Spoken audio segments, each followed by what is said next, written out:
Are we at the end of a situation with the conflict of Ukraine-Russia, where there will either be full escalation to where there's too late, you can't turn back, or negotiation? Now, why do I say that? Well, NATO has met, and of course we've got U.S. contractors already there. We are already utilizing our military into Ukraine and utilizing our weaponry into Russia. That's just one part. All of a sudden today it comes out that China has moved troops, and they will be doing drills, not for 1 or 2 days, but for 11 days in Belarus, right next to the Ukraine-Polish border. Talk about escalation. Now they say they're only escalating because we're escalating. So now it's almost like we got to beat our chest to find out which one is going to stand down first. All the while people are being sacrificed daily because of this war. Are we looking at the fact of no turning back from a major chaotic conflict that involves 3 world powers and then a lot of other borders and a lot of other countries, and none of us have any business being over there? Today we're going to discuss that, and we'll talk about this story about China and how their escalation is only caused by our escalation. Now, are we going to de-escalate, negotiate, or full-blown war? Let's dive in.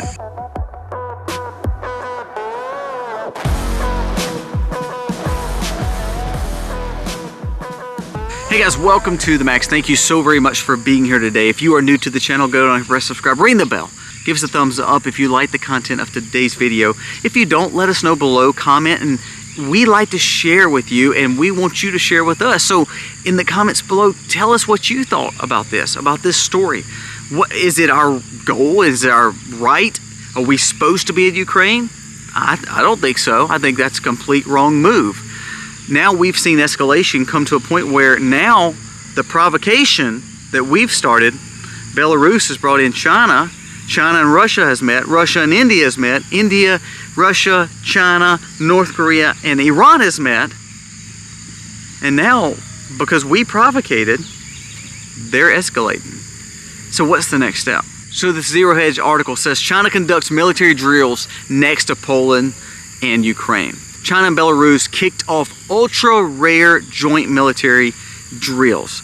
Now this is something that's so rare that it's never happened, especially for this length of time, and especially in Belarus, compared to going to China, compared to going to a different place, compared to going to Russia. But China played their cards smart right here, because they said, you know what, if we go into Russia, that's showing too much. Remember, we still want Taiwan. So all we're doing is we want to just poke the bear a little bit, and if America wants to provocate, we're going to turn around and provocate too. On Monday, it is unprecedented that Chinese troops will enter and be deployed. They'll be deployed with military readiness to Eastern Europe. The armed forces pointed out specifically, they said, Belarusian army said, we would not do this if it was not for the NATO and American provocation in Ukraine. It's almost like the same situation with the Houthi.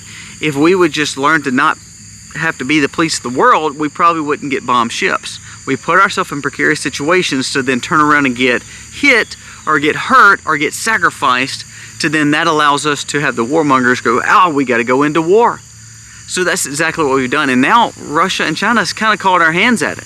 They've not stepped back down like most people do, because we have a weak leader. And to be honest with you, both sides, my senator who is a Republican, Wicker, man, he is so threadbare on going to Russia for war because he's part of the defense committee. He's one of those ones who probably does very well.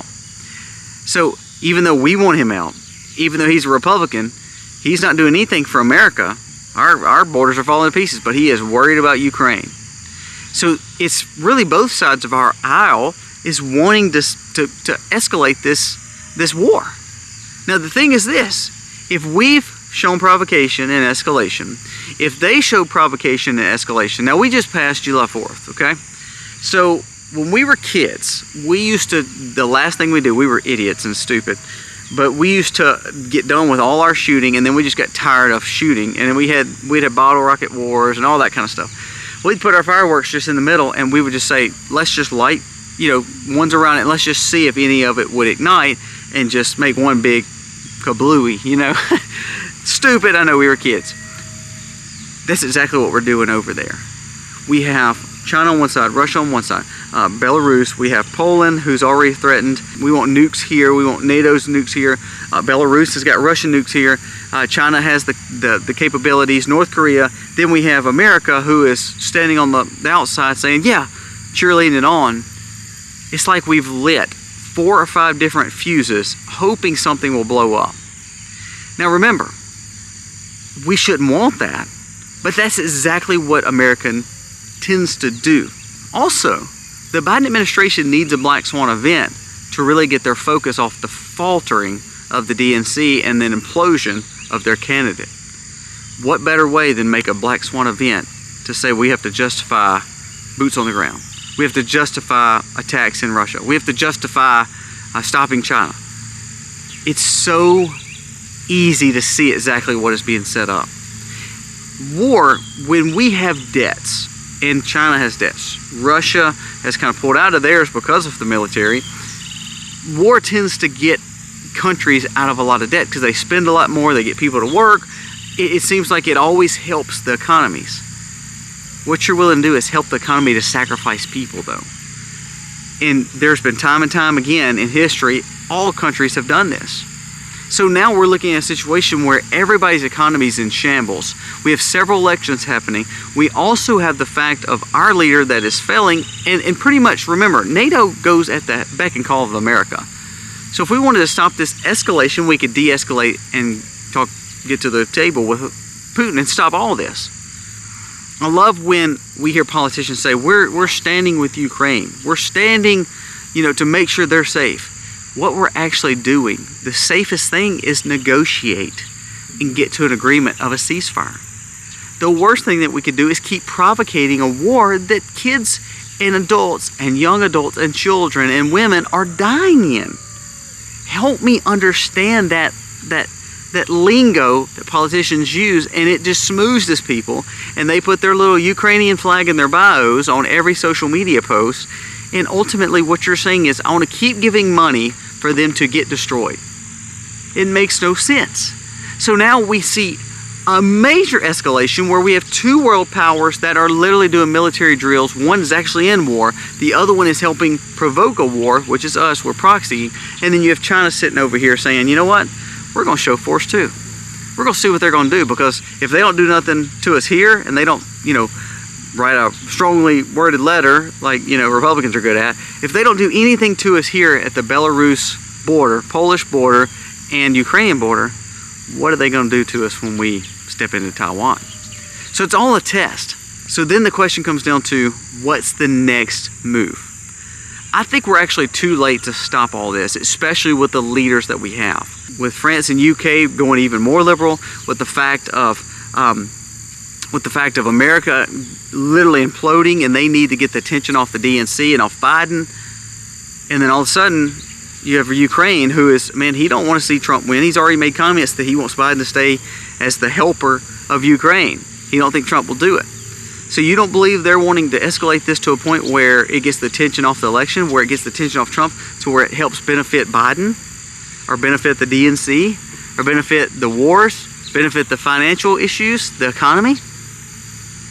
So what Black Swan event may happen? What escalation may happen in the next 5 months, 6 months? Trump's already talked about ending the war. Trump's already talked about ending the war. Now, can he do it? I don't know. But Putin just came out last week, and even though he's not the biggest friend to Trump, what he said was, I'm willing to sit down with him. I'm willing to negotiate. So if the president, hopefully, elect would be Trump, is willing to sit down with Russia, and Russia's willing to sit down with him, that stops the war. That stops the war machine. That stops the fact of all this going on, which doesn't play in the hands of all these people who are wanting to fund this still, including Republicans like my senator. So what needs to take place in the next coming months? Well, for people like me who don't want to see more sacrificing and more war, we need to see a ceasefire. We need to see an agreement. I don't know where Biden's mind is. I don't think he could do it, but he should make sure that NATO and his cabinet does it and stop this war. That actually could probably benefit him. He could take the quote-unquote W, the win. But he's not wanting to do that. So what's the next option? he provocates and escalates it again. What happens if all of a sudden some Chinese strike goes awry from a military drill, or a Russian strike goes awry and hits one of our U.S. contractors, hits one of our servicemen dropping off all this weaponry that we're putting over there? How serious would that be? Now, we've heard no boots on the ground, no boots on the ground. I hope they stick to that, no boots on the ground. We don't need another war. But I'm scared that we may see a Black Swan event happen over in Eastern Europe to help get our focus off what's going on here back at home. I cannot stand seeing politicians, and this is a soapbox moment here, a little ranty, but I get so mad at seeing our politicians that quote unquote represent you and me speak out on Twitter, Facebook, YouTube, and the whole purpose is their focus is on Ukraine, on this other country, on Guyana, on the Houthi. I think that's ridiculous. You're representing us. Your interest should be Americans. Let's handle Americans' business first, then we'll handle everyone else. I love my wife, and I want to make sure our marriage is the best. But if my marriage wasn't the best, why would I go mess with someone else's marriage and tell them how they're doing it wrong or right if my marriage is in shambles? So it's the same way when we run our homes. I want to be on a budget. I want to set up a good, successful future for my family. I want to love my wife and love my children. If my home is not stable, though, how can I go to someone else's home and tell them their home's not stable and that they should fix it and we're going to help them fix it when we have ours in shambles? America has done just that. We are in shambles. We have one party of a two-party system falling to pieces a few months before an election. Our borders are chaos. Our cities are chaos. And we're worried about sending hundreds of billions of dollars along with our representation and our representatives and our senators saying that this is our fight. We've got to do it. We've got to stop Russia. Are we going to stop China too? Are we just going to be in endless wars? Is that really what they want? I actually think it's what they want because it's a lot of money and it fits a narrative. And as sad as that is, remember, when we push this kind of stuff across the world, what we're doing is we're going to see people die. We're going to see people sacrificed. We're going to sacrifice our own. We're going to do boots on the ground. That is not what we are supposed to be doing, people. We're supposed to be setting up safety zones here. Let's get our house in order here. Let's protect our sovereignness here, and let's build up our militaries to where if someone does try to pick on us, we handle it. But no, we want to police the world, and that is causing us to provoke things to happen. And now we have China deploying troops to the Ukrainian border. You are talking about a powder keg, or like I said, the July 4th fireworks blowing up right before our very eyes. Guys, give me your thoughts. It's just mine today. It's a little ranty, but to be honest with you, I just get tired, sick and tired of our politicians putting their little Ukrainian flag on their lapel and sending out billions of our dollars over there to watch these people die and watch these people suffer. And ultimately, now escalate it to a point where we have China sitting over there with Russia. What's the next step? It may be too late to stop it unless we get new leadership in. Give me your thoughts. God bless.